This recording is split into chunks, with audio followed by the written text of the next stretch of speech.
WPIAL Podcast, Trib Live High School Sports Network, and we are presented, as all of our postseason coverage has been. Hope you enjoyed some of our broadcasts and the video highlights, including some of the broadcasts. Presented by Edgar Snyder and Associates. Go Edgar. Helping people since 1982, edgarsnyder.com. They have been great sponsors for us for a couple years now, and we hope that it will be a couple more years down the road, our association with Edgar Snyder and Associates. Well, the path to the let's try it again. The path to the Pete is complete. 2026 WPIAL Basketball Championships. Entertaining, not exactly down to the wire entertaining, but some entertaining action, some impressive performances all the way around, both team-wise and individual-wise. But as far as suspense, only a couple games really going down to the wire. And again, it says, I think, a lot about the champions crown, the 12 new champions. Very, very impressive. Let's recap it. We'll start with a first-time champion, girls class 6A. Cannon McMillan, our team of the week, John Fontana, their head coach, only in his third year, takes the Big Macs to a historic championship. They had never won WPIAL Gold before. They're taking on a Norwin team that has been there, done that. The Knights were the runners-up a year ago to Upper St. Clair. So you would think advantage Knights, right? Any new team that is making their first trek down to the Peterson Event Center, it can be intimidating. It could be awe-inspiring. It's an adjustment. Not so much for the Big Macs. They came out flying at 13-7 after one, built the lead to 27-15 by halftime. Got the lead up to 19 before Norwin, and near the end of the third quarter into the fourth quarter, 15-0 run to get back in the game. But Cannon McMillan prevails 50-38, leading the way for the Big Macs. Madison Clare, this is a very senior-oriented team. As freshmen, they won one section game. As sophomores in Coach Fontana's first year, they won 4 section games. Breakout season last year, and then championship run for all these seniors. Madison Clare, she's had a great postseason, 15 points to lead the way. 12 points for Samantha Miller, who also had 11 rebounds, and Lauren Barella, 10 points for the Big Macs. Norwin leading the way. Ava Christopher, she had 9 points. It was balanced. Nobody in double figures, but it was balanced for the Knights.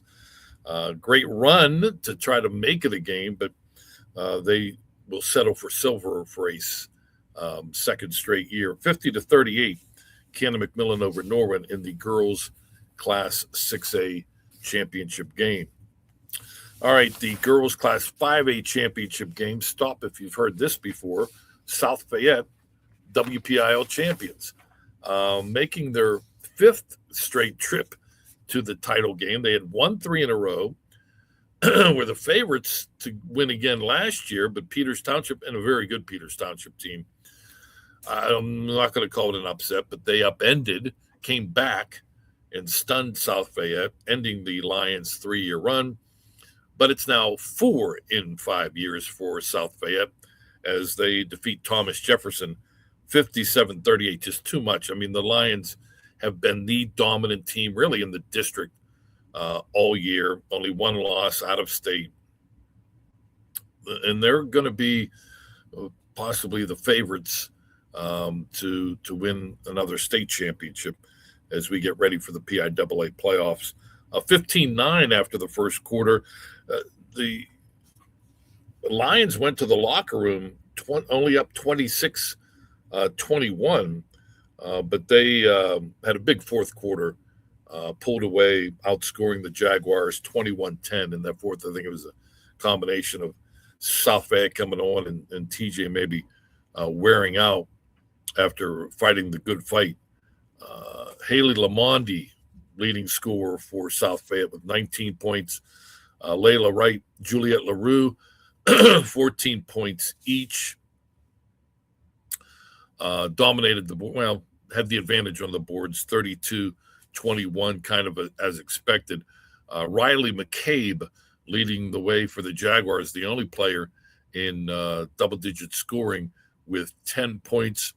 2K scorer Maggie Spell, a rough game, 9 points, 2 of 9 from the field, 0 for 2 from behind the arc for the outstanding senior Maggie Spell. So South Fayette, another championship for the Lions. It is championship number 5 overall, and again, 4 of them coming in the last 5 years. 2016 was their first WPIAL championship. To Class 4A, Oakland Catholic for a second straight year knocks off Blackhawk. This time it's the Eagles 51 and the Cougars 44. And again, big start for Oakland Catholic. A 14-point lead after the first quarter, 20-6. And then it was just sort of managing things. Blackhawk had a nice third quarter to try to make it competitive and make it close. They outscored Oakland Catholic 19-11 in the third quarter, but just not enough. Oakland Catholic gets it done from the number 2 seed. They may want to be number 2 for now on. Blackhawk was number 1 a year ago as well. Josie Fontana leads the way for the Eagles. She scores 20 points. Also had 15 rebounds, so pretty dominant performance for Josie Fontana. In the victory for Oakland Catholic, Aubrey Hupp, as expected, one of the top players in the district, 20 points, 14 rebounds, a double-double for Blackhawk, but not good enough as Oakland Catholic wins. The victory for the Eagles, not only is it their second in a row, bumps them up to 8 championships overall. Going back to the Susie McConnell-Serio days as head coach, they won 4 straight from 1999 to 2002. Won back-to-back in 05 and 06, and they love that back-to-back thing, 25 and 26. 20 years later, they win back-to-back championships again. The 8 championships moves them into a tie with Blackhawk, Penn Hills, and Mount Alvernia for third on the all-time women's or girls basketball championships list in the district. North Catholic way out in front at number 1. Vincentian Academy, now defunct, is at number 2. So Oakland Catholic climbing the ladder with another championship victory, the only team to repeat in WPIAL girls basketball. 3A, it's 2 championships in 3 years for Shadyside Academy as the Bulldogs knock off Greensburg Central Catholic 57-40. This after they lost to the Centurions a year ago. Same scenarios. Shadyside Academy had defeated Greensburg Central Catholic twice in the regular season in 2025, but lost in the championship. So there were those that after the Bulldogs swept the Centurions again in the regular season, that thought, well, can GCC do it again? The answer is no. It started out well for Greensburg Central Catholic. They were actually up 5 points after the first quarter, down 1 at the half, but combined 37-21 in the second half. Shadyside Academy outscores Greensburg Central Catholic, and the Bulldogs win 57-40. Once again, Karis Thomas, the outstanding senior, 21 points to lead the way. In her 4 years at Shadyside Academy, Bulldogs made it to 3 championships, 2 gold medals, and 1 silver. Another senior, Casey Sauer, with 14 points for SSA. Avery Jones, leading Greensburg Central Catholic, with 14 points rough. Championship for Erica Gribble, 3 of 11 from the field, 1 of 5 from behind the three-point line. She ends up with 9 points. No district title for Erica after winning 3 straight titles her first 3 years, so it's not a clean sweep.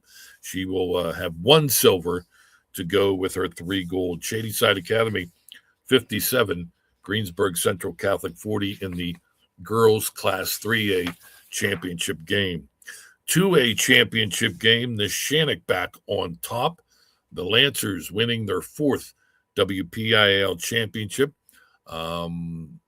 They had won in 19, 21, 22, and now 26. They beat Winchester Thurston 60-51, another team that had silver a year ago that comes back and wins gold. So we had South Fayette did it.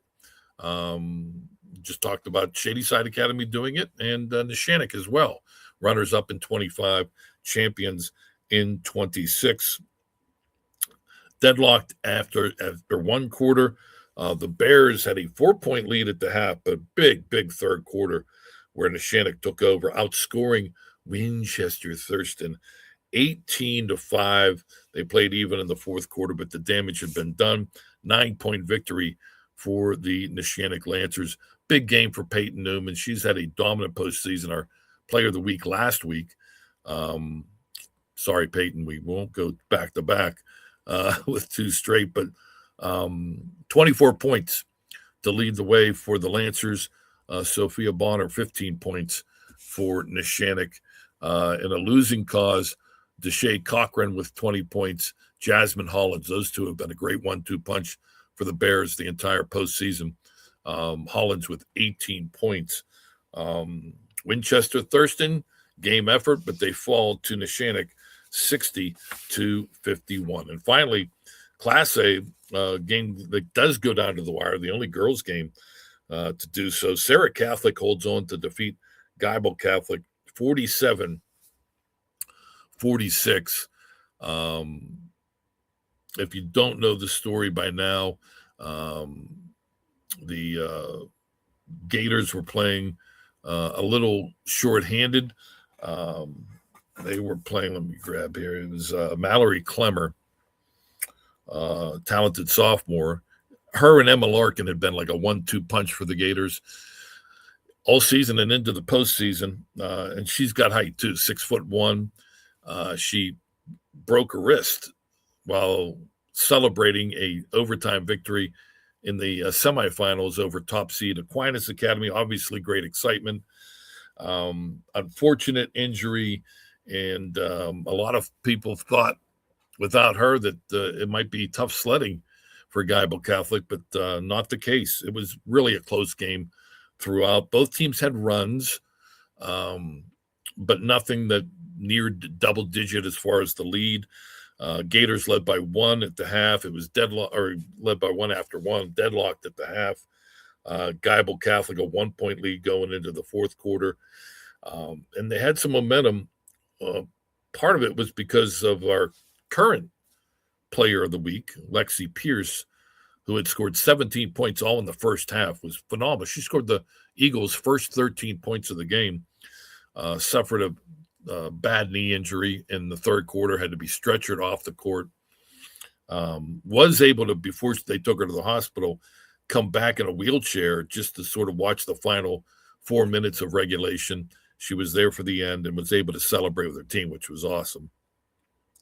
But Sarah wins 47-46. Lexi Pierce, those 17 points held up as the leading scorer for Sarah.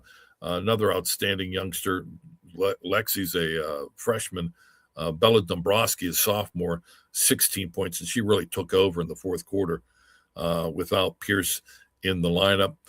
Meanwhile, for Geibel Catholic, quite a game for Alexa Morgan. She stepped up, had 15 points.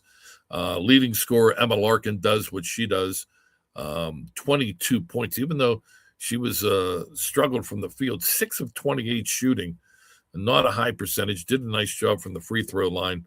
22 points, had the chance, got the ball inbounds, was dribbling left side, got to the baseline, drove left baseline, layup in traffic, up around the rim and out, as Sarah wins 47-46. It is the Eagles' fifth WPIAL championship, their first in 21 years. The last time they won under the great Bill Cleary, 2005. He won titles in 92, 99, 03, and 05. So that breaks a little bit of a drought for that program to win their fifth. By the way, South Fayette, I think I mentioned it, also winning their fifth. All right, to the boys' side of things, and as good as that Sarah Geibel game was, doesn't compare to the thriller. A lot of times we build these championship games up, and as we saw this weekend, not all of them live up to expectations. This one did. Upper St. Clair 52, Newcastle 51. Great excitement for this rematch. Upper St. Clair was trying for a third straight championship that had never been done in 6A. Back-to-back titles have never been done in 6A boys basketball until the Panthers did it a year ago. A big start for Upper St. Clair. They came out roaring, jumped out to a 17-5 lead after the first quarter, but Newcastle, Ralphie Blundo, man, is he good. They score 18 second quarter points after only scoring 5 in the opening quarter, and it's a 1-point lead, 24-23 at the half, USC on top of Nika High. The Red Hurricane actually had a lead of 2 points heading into the fourth quarter. Back and forth. Steele would have midcourt, a layup. Well, even before that, earlier in the fourth quarter, a big blow to Newcastle. The tremendously talented freshman Marino Graham fouls out, but boy, Kai Cox really picked it up for the Canes after Graham had left, and they went up by 3 after a steal with 22 seconds left. Upper St. Clair gets it into the big man, Ryan Robbins, who scores on a lay-in, called timeout. They're down 1 on the inbounds with 11 seconds left. Double team in the corner. Don't want to get the ball in the corner. Double team in the corner, forces a errant pass picked off by Jake Foster of Upper St. Clair. He is fouled, hits 2 free throws. Newcastle comes down, a foul, but they're not at the line yet, so they inbound. Trying to set up a shot. Jake Foster deflects a pass out of bounds, so 1.7 seconds, I think, was left. And the final shot Jake Foster got a piece of falls short. Upper St. Clair 52, Newcastle 51. 3 straight championships. In over 100 years of championships, like 115 years of championship games, whether it's one classification or not, the highest classification, only 2 teams have won 3 straight championships. This Upper St. Clair team of 24, 25, and 26, and the 97, 98, 99 John Sarandria Newcastle Red Hurricanes won 4 straight Quad A championships in the later stages of the 90s. So 52-51 historic victory for the Upper St. Clair Panthers. Both these teams are going to make some noise, I think, in the PIAA playoffs coming up. But I'll give you some final numbers in this one. Kai Cox, I mentioned how hot he got late, 20 points to lead the Canes. Marino Graham with 14. Damian Harrison with 11. 3 players in double-digit scoring for Upper St. Clair. Ryan Robbins leads the way again, 3rd straight postseason game. He has led the team in scoring. Double-double, 16 points, 12 rebounds. Luke Marchinski, 14 points, and Jake Foster, 11, including those 2 free throws at the end. So great drama there. Not so much in boys 5A. Again, great anticipation. Number 1, Chartiers Valley taking on Thomas Jefferson. The Colts, the defending champs, the Jaguars, looking for their first championship since the late 80s. And they're still looking. 63-37, Colts run away and hide from the Jaguars. Monster game for the youngster, sophomore Luca Federico, had 31 points, 10 of 15 from the field, 2 of 6 from beyond the arc. Phenomenal performance. Julian Semplis, 15 points for the defending champs. As a low-scoring first quarter, Char Valley led 8-3, found their offense in the second quarter, 23 points, and took a 31-14 lead at that. Thomas Jefferson just never found their footing. It was a struggle from start to finish. Leading scorer was Justin Fry with 12 points, Kane Egerton with 11 points, and rough night for Nick Turkala, only 4 points, 1 of 7 from the field, 0 for 2 from behind the arc. Congratulations, back-to-back champions for Chartiers Valley. They are climbing the list. They have now won 8 WPIAL championships, a lot of those in the Timmy McConnell era, tied now with Midland, Monessen, Stowe Rocks, and Uniontown for 8 WPIAL championships. And that is what? 1, 2, 3, 4, 5, 6th.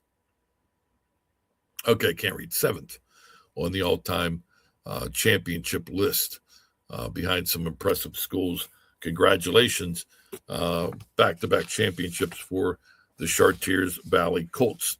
So we had Upper St. Clair winning their 6th title, their third straight, 4th in 5 years. We had Chartiers Valley, as I mentioned, winning their 8th title, back-to-back championships.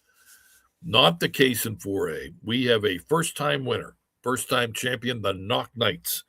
Knock off the Quaker Valley Quakers. It's 3-1, 48-35, the final score for Knock. Tight,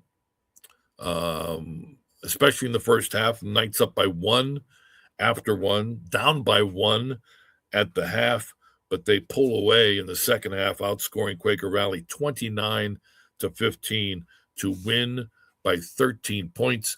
3 players, they only played 5, 3 players in double-digit scoring for the Knights. Roman DeFelice, 13 points to lead the way. Liam Avon with 12, ding-dong.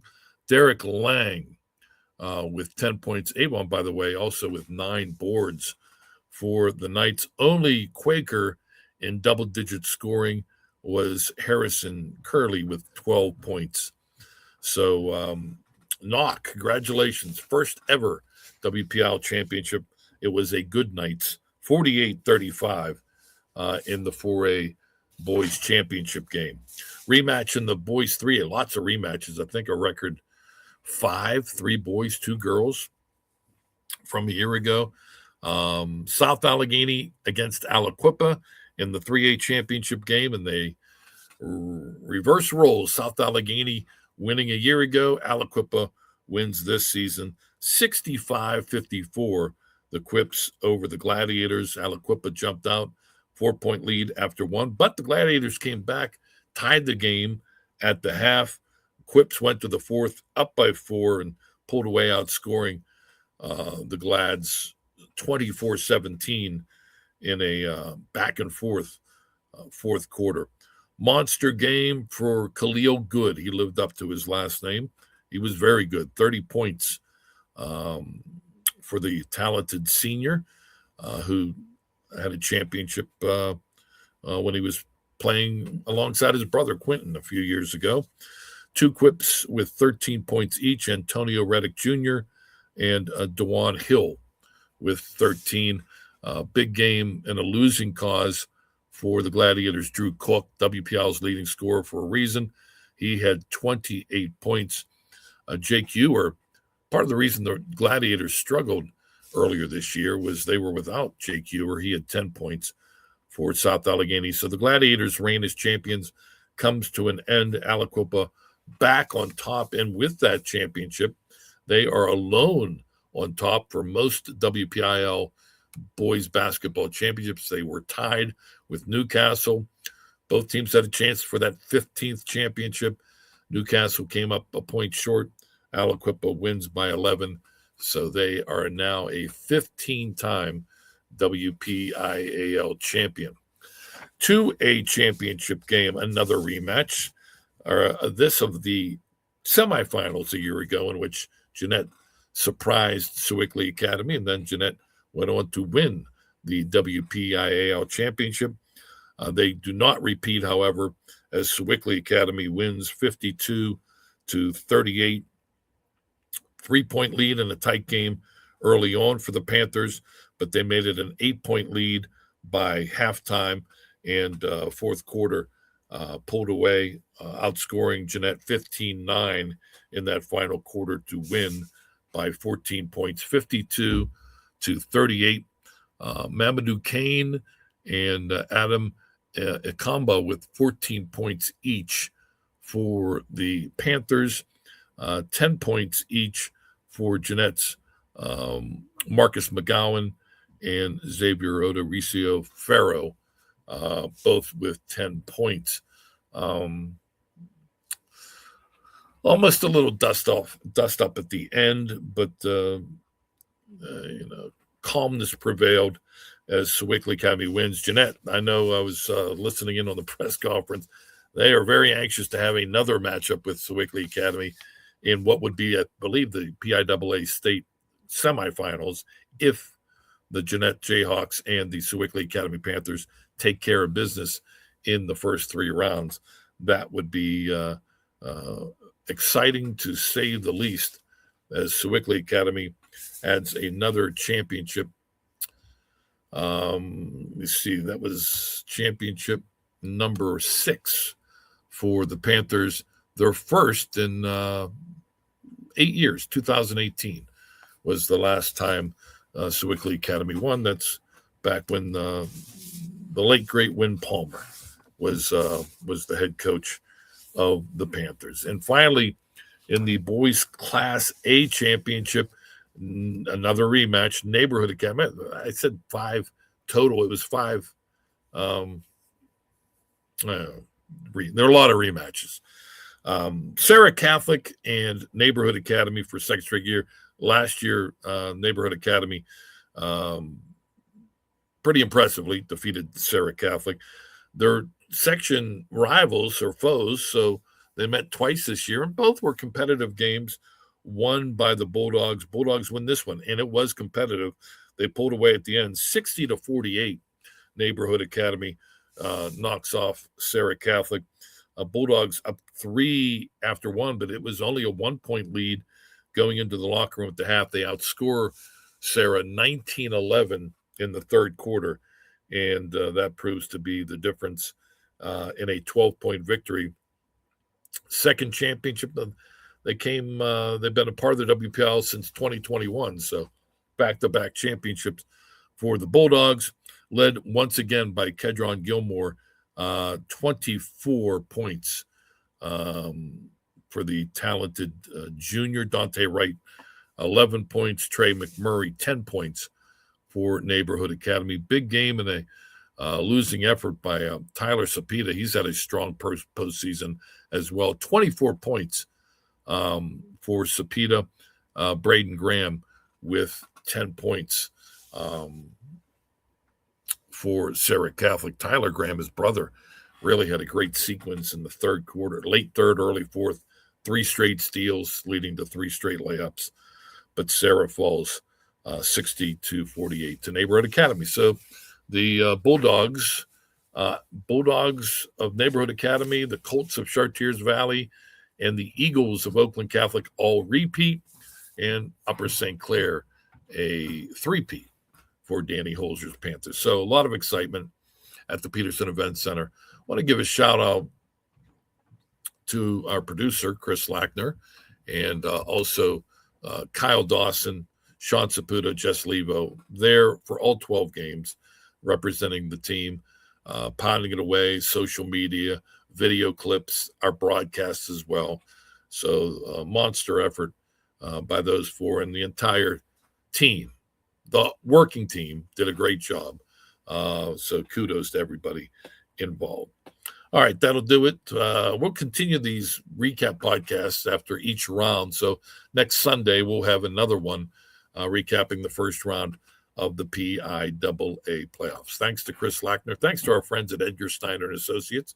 We hope you enjoyed our coverage of the district playoffs. Our coverage will continue into the state postseason. It's the Rebel Yell podcast on the Trib Live High School Sports Network.